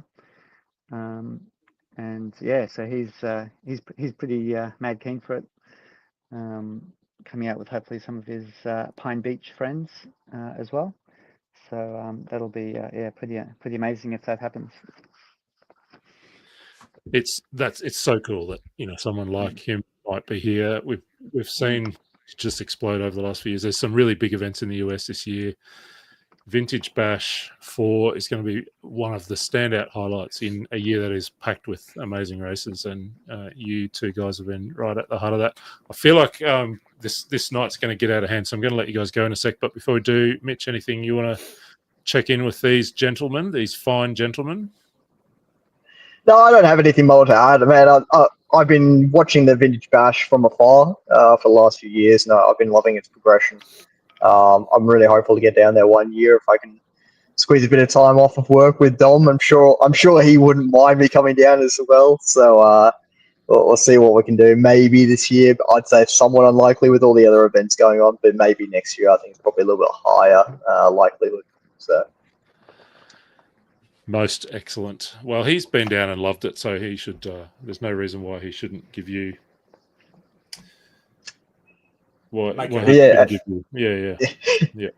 I still remember him saying he went to a charge vintage run one night and came back after that, after buying a couple of cars already, and said, "Oh, I don't think I'll go too often now." I wasn't a huge fan. He then decided to go down to the Vintage Bash, came back from the Vintage Bash, and said it was some of the most fun he's ever had. So it definitely ignited a bit of a passion in Dom's old brain. So it's really good. Yeah, that's what it's about. That sort of the passion, the friends, the memories, and chucking the car on the track as well a bit. It was just relaxed and lots of fun like that. And you sort of you forget about it maybe sometimes, or you just you start thinking about all those memories again. That's where it's at. And all of that does remind me to say that the big news kind of that's going on at the moment in the vintage scene, certainly in Southeast Queensland, once we get through this storm, is that Chargers RC about to open their new second track, a new dirt track. Mitch has been there working on bits and pieces. I've seen some footage of you cutting and screwing and nailing, and so the driver's stand will be very solid. Is that right? You've been on the tools? Yeah, well, I haven't been on the tools too much, but I think I might have actually put one of the first official laps down, but not in a RC car. I did a half a lap around with the work truck. And it withheld that pretty good. So they've done a good job in rolling it. I had to drop off a bit of timber there the other day. And yeah, that looks awesome. The clay that they've got there looks epic. Nice. It's a good vintage style layout. Nothing too extreme, obviously. But man, I'm looking forward to having a run on that myself, whether it be with a vintage car or a short course or just something. Because that looks fun. It's going to be an absolute ripper. I think from rumours that I'm hearing, and I'm sure it'll be confirmed soon, potentially first race day by the end of March. So not too far away. If you're in Southeast Queensland, keep an eye on that. Jeno just kind of jumping into the comments there to say maybe a vintage muster mid-year at Chargers RC. Something pretty cool to look forward to. The track layout is kind of based on the 97 Worlds. A little bit of a tweaked version to fit into the space available. Going to be something pretty special.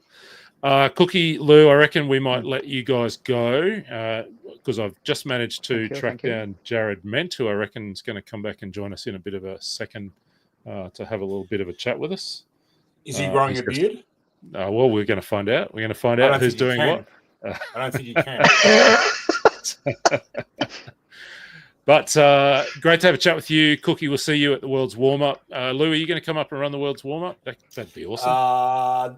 Myself and Brendan have discussed it, but nothing's set in concrete yet. Okay, well, entries close pretty soon, so you need to get those entries in. Would be very cool to see you having a run with what should we say, a Losi XX, something like that? TLR, or would you run a TLR? A more modern TLR. Fair enough. Yeah. Fair enough. Yeah. Lou and I have definitely been chatting about that Queensland Chargers vintage track coming up there for that event or whenever that event is. Yeah, it'll be pretty cool. It is one of the best facilities in the country already, and adding a second dirt track. I did go out. I kind of rubbed my hand in the dirt in the new clay, tasted it. Tastes like it's going to have good grip. I've got that Cougar 2 works built up, ready to go. So it's going to get a good watering this weekend too, by the looks of it. Yeah. Hopefully it all survives this weekend. All right. Yeah. All right, we'll let you guys go. Thank you heaps for jumping in and joining us on this very impromptu, very disorganized chat. Maybe we'll catch up again a little later in the year. All the best in this testing times. Yeah. Beautiful. Thank you, guys. We'll hopefully talk to you a bit later in the year in person and maybe online, and we'll get you back before we get to the bash. All right, we'll let those guys go. We'll say goodbye to Cookie and we'll say goodbye to Lou. And we're going to bring on stage No Rest for the Wicked. How long have we been going now, Mitch? An hour and 23 minutes. Hour and a half almost. Hour and a half. We're out of control. Jared Ment, welcome to this mad, unorganized live show. How are you doing? I'm doing good. Other than my terrible reception right now, so I'll try my best to understand you guys. But yeah, I'm doing good. How are you guys? Yeah, we're hanging in there, but we're not at Keilor, and we wish we were. Did you get on the racetrack today? How was it? How are you finding the conditions? Yeah, it was. It started off a little bit sketchy. We actually had some rain this morning when we landed. So hopes were quite low, but we got on track. The track was dry for the whole afternoon, and it's really good out there. It's really challenging. The grip feels pretty high to me. It's probably because I don't have an oil track in my backyard anymore. But the conditions are tough for sure. Yeah. What is the grip level like to when Ride was at its, say Chili Bowl before getting cancelled grip level? Yeah, I think it's pretty similar, maybe a touch higher this weekend. It just feels super high because I haven't been running on high bite. Obviously with the Worlds, our focus has been heels, so it's like, oh my God, I can pull the throttle really hard now. You were over in South Australia a couple of weeks ago. We talked about that event earlier. That's Astro. How does this oiled surface compare to Astro in terms of driving, and what are you doing setup wise? Yeah, to be honest, like just setting up the car first of all. Like when coming into this weekend, we kind of looked at what we ran last year at the invite, and there were quite a few things we didn't like. And actually, like I'm in quite a similar spot to where I was last or 2 weeks ago in Adelaide. So the setup is fairly similar, which is nice. Obviously, makes it easy. I know what I'm going in with. But driving is a completely different beast. On the Astro, you kind of get a little bit of slide in the corners. There's a bit of forgiveness on the turf, but there's close to zero forgiveness on this track at the moment. Like I think I traction rolled 20 times in my first run. 20 times? Yeah, I have to keep count. Yeah, I mean, I have looked at just a little bit of footage over the last couple of weeks from there, and it's hard to tell on a phone screen, but it looks like it's high risk, high reward. You've really got to thread the needle. You've really got to drive flat out to get the lap times out of the car. Is that how it's feeling to you at this early stage? It's actually, to be honest, it's quite a bit different. Like the harder you drive, the slower we tend to go. Okay, all right. Especially on the infield, like it's so tight and technical that like the more throttle, you kind of just get yourself in trouble. And I only ran 2-wheel today, but you just want to lift the front wheels and lose all sorts of steering. So it's just being really patient on the throttle, to be honest. Like there are sections obviously you can attack, but there's also sections you need to just let the car do the work. How does the track feel when it comes to potential for racing, overtakes, that sort of thing? Is it going to be a tricky track, or is it going to be, is there a fair few overtaking positions? I mean, last year it was pretty difficult to race on, but I think this year it's the same layout, obviously, but they've just reshaped the faces mostly. I think the consistency from that is going to make a big difference. There are some passing opportunities, but it's still, I mean, like any track, if there's a good driver in front of you, they're always going to be hard to pass. What's your approach? What we talked earlier with Andrew about, that kind of just need to kind of keep chipping away, scoring points. You must come to this event, pretty high hopes. What's your approach out of the gate Saturday morning, and to kind of come at a race like this? We still got him. Lost him. Oh, we might have lost him. My question was too long. There we go. Yeah, we'll see. We'll see if Jared pops back up. Must have Narang internet connection, I'd say. How's the weather, Mitch? Are you still doing all right there? Is the weather okay on the Gold Coast? It is starting to go downhill here. I got to admit, there's a brief moment before I saw some trees in the background really starting to tip over. The rains are starting to come in, so I might have to get going pretty shortly, I'd say. We got him back. Sorry, all the boys are calling me now because they want to shout out on the stream, but I don't do anything. You don't do any free promotion, is that what you just said? It. I think that's what he said. All right. No free promotions on the Action RC podcast. What is the verdict on the Lachlan Monday shaved down hairstyle, Jared? You know him well. What's the verdict? You've got a lot of hair either. The Lachlan Donnelly. No, I don't think I didn't get any inspiration from him, but I'm kind of at a point where I've kind of stopped caring what I look like, and this is the easiest way to do that. So it's also good if I have to get on a running race around the track. I think I got the best aero for that. You'll be all right. Hey, this weekend's obviously big, but it's a super big year for you, right? World's warm up is only a month away. World's later in the year. Just give us a little insight into your preparation for that, the World's warm up, and what does your program look like from then until the Worlds? Yeah, to be honest, I haven't spent as much time as I probably would have liked to at Hills. Like I've already had a pretty full-on year, quite a bit of travel. Obviously, the next few weeks we've got about a month before the warm-up, so I'm going to try and get down there almost every weekend. But I think not being there is almost playing to my strength. Like racing the guys around the country, the best in the country, is always helping my racecraft. And I mean, as you know, like Hills can change week to week, so I don't want to get too locked into one direction and then I come to the warm-up and it's in a very different direction. So I think it's playing to my strengths as well, just backing my setup knowledge as well as my driving. My dad and I have really got the program pretty dialed in at the moment, so we're confident. It's just stick to the plan, work with the team, of course. We did earlier on. We talked with Mitch about the South Australian Champs. You were down there on the Astro. What did you make of that event? And what do you think we can look forward to at the Nationals later in the year? Nope, Sorry, was that was me? No, good. Yeah, no, I was just asking you about your experience at South Australia on the AstroTurf. Brilliant. I think that surface is fantastic. I was a huge fan.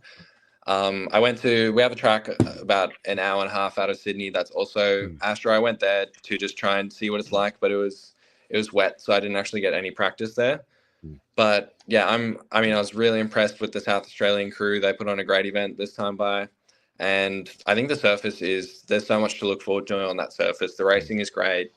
It's super consistent throughout the day. That's the best thing. Like, we go to so many tracks and you make a change and you actually don't know what it's doing because there's a variable. It might be a bit windier or there's more dust on line, whatever it is. But I felt every change I made at South Australia, like the Astro was fantastic. And there's a great bunch of guys there. Like, I'm sure you know, all the locals are great people. The hospitality is awesome. So I'm really looking forward to going back there for Nationals.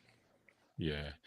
I think it'll be pretty cool. I'm looking forward to watching that one. I've been a fan of AstroTurf racing without ever having actually done any of it. But if I had my way, if they put me in charge of Chargers RC, I would just AstroTurf the whole lot. I'm an Astro fan.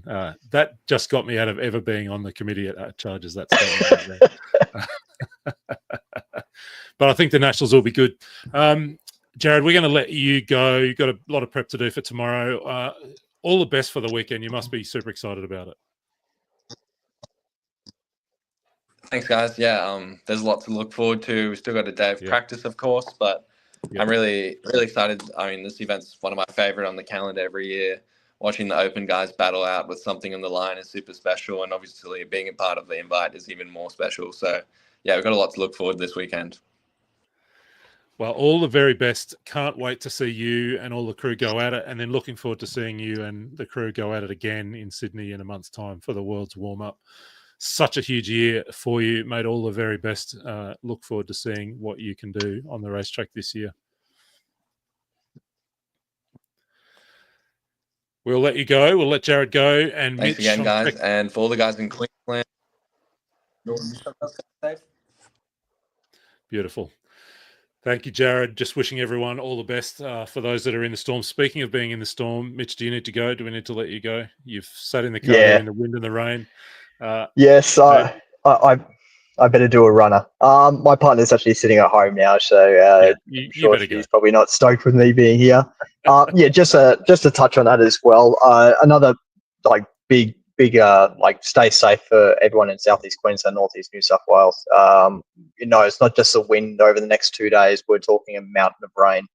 Please stay safe out there. We don't want any bad stories coming from this event. We should be pretty prepared. Also to the Kilo races, like I said, chances are I'm not going to be this weekend. It's pretty obvious by now. Good luck to all competitors down there. Have as much fun, especially our Queensland driver, Chris Sturdy. Paul Mason obviously not making it. A fair few others not making it. And obviously shout out to Pete Eggleton and Phoenix Eggleton. They've done a mammoth trip to get down there. I don't think it's been told enough how much effort they put in to get down there. They've taken a car to get to Taree, a train to get to Sydney, and a plane to get down to Melbourne, and then they have to try to fly back on Sunday. So give them a pat on the back, maybe buy them a coffee because I'll probably need it by tomorrow. But yeah, so good luck to all competitors down there, both modified, stock, open, and invite classes. Enjoy the experience, and I really wish I could have been down there. Yeah, good shout out. Mitch, all the best to you this next couple of days. Hope you guys go well down there on the Gold Coast. It is getting pretty wild and woolly outside. We'll hopefully see you in Sydney for the World's warm-up, but wherever we next run into you, either online or on the track, we look forward to it. Thank you for leaving the house and braving the elements to go find some internet and join us for such a long time, an hour and a half. You've hung in there, so thanks, man. No, not a problem, guys, and we'll see you wherever we see us all. We will. All right, we'll say goodbye to Mitch. Thank you, mates. I do want to do a couple of other things, but I just want to... So Tony Firth is floating around in the background there somewhere. We'll see if he turns his camera back on and comes and joins me, because the only other thing I really wanted to do tonight is just look through the calendar of what the next month holds. We started doing that a little earlier. So I'll put this RC race dates back up on the screen. Tony is, let's see, let's bring Tony back in. Tony, look, we've put him to sleep. It's terrible. It's terrible. What time is it down there? 9:30. You've driven all day. Yeah, same as Sydney. Same as Sydney. Yeah, it's early. Yeah, but it's not the royal time of 8:30 as it is up here in Queensland. Mate, I just was saying, I just want to put the RC race dates back up on the screen and just talk through the next month or so, because it is completely nuts. The amount of big races that are going on, and usually it's kind of 2 or 3 or 4 in any given weekend. So we've already spoken about this weekend: Tassie On Road, 8 Scale Off Road in Canberra, Keeler Invitational, the Dirt Nitro Challenge over in the US. It barely slows down, though, the weekend after that. Femke Buggy Champs, 8 Scale Buggy Champs. I think that's in Vietnam. I think Christian and Martin Wallet are going over. Do you know anything else about that event? I haven't. No, not a great deal about that one. I did see that Little Bump was heading over to defend his title. So he's heading over. But, yeah, same venue as last year, I think, isn't it? So that should be a good one. And to see Christian and Little Bump go head to head again will be good. Same weekend, excuse me, is Newcastle GP up there in Newcastle, north of Sydney. And then the weekend after that, it's insane. It's nuts. We're going to be in New Zealand, you and I. So that's the first round of the Asian Buggy Championships kicks off over at Counties RC. It's your second visit to that club and that event. What are you looking forward to about that event over in New Zealand? If I'm honest, the banquet dinner on Saturday afternoon. Oh, yes. It was a ripper last year. No, they put on an incredible spread. It was, and for some reason they thought media were VIP, so we got to go first. Yeah, it was outstanding. Bring that on. That's one of the really amazing things getting to travel around over the last couple of years is seeing, other clubs and other passionate people in RC and the effort that everyone goes to prepare the track and make everyone feel welcome. The hospitality is a really warm feeling to have. So just can't wait to get over and see all the Kiwis again. Yeah, it'll be a good one. If you haven't already, get on over to Asian Buggy Championships on Facebook or Instagram. Join in the action there. All the race preview kind of material starting to come out at the moment. And then that event, the 19th to the 23rd will be live there. Scotty Ernst, RC Race Media, all those kinds of places. Looking forward to working with Scotty and the crew. Matt's just over here on the other lounge. Give me a thumbs up about the banquet as well, aren't you, Matt? Yeah. It was. I've had some good. I'm listening to you on here. I've had some really good banquets and food at RC tracks, but that I think was probably the best. It was. Manila was pretty good as well at Philippines Masters, but that barbecue at Counties. So shout out to the Counties crew. We're looking forward to being over there in New Zealand in a couple of weeks. The race itself looks like being a real head-to-head battle between some of the best in Australia and all of New Zealand. Some fantastic action promising on track there on what is a really fun, proper off-road track. So that'll be fun. That same weekend, large-scale off-road Victorian champs down in Avalon. Have you ever been to or run or driven a large-scale off-road car, Tony? Not on a racetrack. No, I've driven a while back the old Fiscal kind of HPI Baja.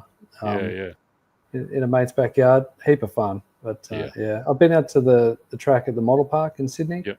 I've got a large scale track up there, seen them run, but never driven one. But it's on my list to do this year to try and get out to the large scale track in Brisbane to have a run and just have a drive of a car because super fun. So that's the Vic titles. Scotty Rawlings sounds like he's volunteering for media duties this weekend. He's just asking to be interviewed after what he did to TFTR. I don't even want to say what the story was about that one, but we had a pit cam set up and he was watching the stream, and every time it came on, he did something naughty. So anyway, right. Tony, don't put any cameras anywhere near Scotty Rawlings. Yeah, he's a genuine A-grade troublemaker who we love dearly. What else is on that same weekend is also WA 10th scale off-road champs at Bayswater. That's now a 6 surface track, I believe, like Chargers. That's right. That'll be good and marks the start of a big couple of weeks over in WA. So we've really only gotten kind of 2 weeks down the track at the moment. There's other stuff on in Queensland, in Bundy, and in New South Wales in Orange. And then the last weekend of March, it does not slow down, does it? So New South Wales IC on-road champs, are you guys going to be at that? Is Tate having a run this year at Tate's Moorebank? not, but yeah, I'm going to potentially steal his car and dust off the cobwebs and have a steer in that one. All right. Support the numbers. Mr. Tony, so 10 scale tour? Yeah, 10 scale nitro, Yeah. So, Somebody needs to get there with a camera and live stream every single one of Tony Firth's heats and heats and mains. I won't be filming for long because I'll be in the grass pretty quick, I think. What else? There's other stuff on that weekend. 8 scale off-road. There's just a real season of state championships. So ACT this weekend at the end of March is South Australia, that oil track. I know so much work went into that facility it was Nationals last year, wasn't it? And they'll be kind of gearing up for state champs there. I'm feeling for people like Zach Foster who are in ACT this weekend, Jaden Edmonds who's in Victoria this weekend, then New Zealand, then back in South Australia for the home state champs. I think that gets us to the end of March, and then we'll just go to the kind of first weekend in April because that takes us 4 weeks from now. Rocky Nats is a big event up in Rockhampton in central Queensland. It's a big full-size car event with a purpose-built temporary 8-scale track that's being put in for that event. If we were not in Sydney for the World's Warm-Up, I'd be really tempted to try and get to Rockhampton. Absolutely. I think that'll be a great event. Yeah. It reminds me a bit of what you see in the US sometimes with the Motorama event, which is an 8-scale race in with other motorsport activities and exhibitors. It's really cool idea, and looking forward to seeing the coverage out of that one. Yeah, it'll be really good, and like if not for it being the same weekend as World's Warm Up, it would be a good one to be at. That same weekend, Victorian EP on-road championships down at Southeastern. WA 1/8 scale, so another big event in WA that makes back-to-back weekends for South Australia and WA. That'll be out at Buckingham. Colley's running it at their Buckingham track. So that'll be a good one. And then, of course, World's Warm-Up in Sydney at Hills as the kind of prelude for the Worlds later in the year. There's so much on. I'm exhausted just going through that list. Which of those? Now, where are you guys at? Where's RC Race Media at in terms of that? So this weekend you're in Victoria for the Kilo. You're in New Zealand. Yeah, we'll be in New Zealand for the Asian Buggy Champs, and then we'll be at the World's Warm-Up at Castle Hill. So Beautiful. And then it just goes on. It just goes on and on and on. Large scale on-road champs in Victoria. We're over in Manila for the Philippine Masters. That's sold out. They extend the entries. It's sold out again. So that's going to be a good one. And it just goes on and on. So rcracedate.com for all of the details. Mate, it's 8:42 p.m. I feel like it's time to I'm going to go and have some dinner and see what the weather's doing at our place. You guys have probably got some prep to do for tomorrow. You looking forward to this weekend? Yeah, very much so. Heard a lot about it. As Andrew said earlier, the event officially kind of going to the Invitational in 2014. But just having that heads-up racing, the Reedy style, comes across really good in the coverage. So, we're all really excited to be bringing it to everyone. So. Now, you're unbiased media, so if I was to ask you for a prediction, are you allowed to say, or have you got to kind of keep that to yourself? No, I can't say because I want drivers to talk to me tomorrow. Yes, that's right. That's right. I don't need drivers to talk to me this weekend, so I'll say I reckon maybe Jordan Isagen might be. It would be a big win. The field is absolutely stacked, and I don't even want to kind of hazard a guess in stock because I don't know the guys well enough to know. Salvaggi will be there or thereabouts. Of course, Scotty Hill, Dan Collar. It's going to be unreal. Can't wait to see it. One of the interesting points that I've asked the guys at dinner, and they've got all the invite drivers pitting together in the same area. And you point out that 9 of the 10 are running the same chassis. And I sort of asked the question: how much information and knowledge is shared? Between you, you're all the same team. Yeah. And I got a few funny faces, and it's like, we share what we want to share, kind of thing. So. We share. It's a little like a Formula One team. Is the data actually shared across either side of the garage? That's what else is happening. Australian Formula One Grand Prix. That's next weekend as well. Yeah. So good, mate. I reckon that's probably about enough for this shenanigans, folks. Unless there's anything. Is there anything else you wanted to talk about? No, all good, man. Before I shut us down. Thanks for everything you do, and we'll look forward to seeing you at the track. We were so bored. We're so bored sitting here waiting for the Cyclone to arrive. I told you, your keys are next to the fruit bowl. It's not too late. Jump in your car. Planes, trains, and automobiles. I now know that's how you do it. I guess I could head west out to Gundawindi and down the back way to Sydney. Yeah, no, it's not happening. I wish it could. Folks, thanks for hanging in with us. For those who've kind of been around this kind of shenanigans over the course of the evening, thanks to Mitch for leaving his house, leaving his safety and heading up the road to find some internet and hanging in with us for so long. Who else? We had Lou and Cookie were online with us for a bit. Jared Ment, I just sent him a message halfway through and said, do you want to pop in and say good day and have a bit of a chat as he gets into final preparation with all of the crew for this weekend. That's about enough. Thanks for being with us. We will say one final time for everyone in the southeast of Queensland and the northeast of New South Wales. Do the sensible thing, stay inside, all of that. And we hope that the clubs and the racetracks survive the wind and the rain and the flooding that will follow, and we see some tracks getting back up and running fairly quickly.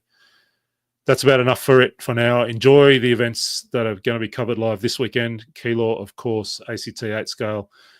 Brad Holm, I think it's Brad that's doing the coverage over there, and the Dirt Nitro Challenge, one of the biggest 8 scale off-road events of the world, around the world, is on this weekend as well. I think also likely to be weather affected, so qualifying due to kick off later on tonight or early tomorrow morning our time. We'll see how we go. That's enough for now. Thanks for hanging in there with us. Thanks for the comments and the chat and the good times. The next time we're bored, we'll do another one of these. Until then, all the very best. Good night.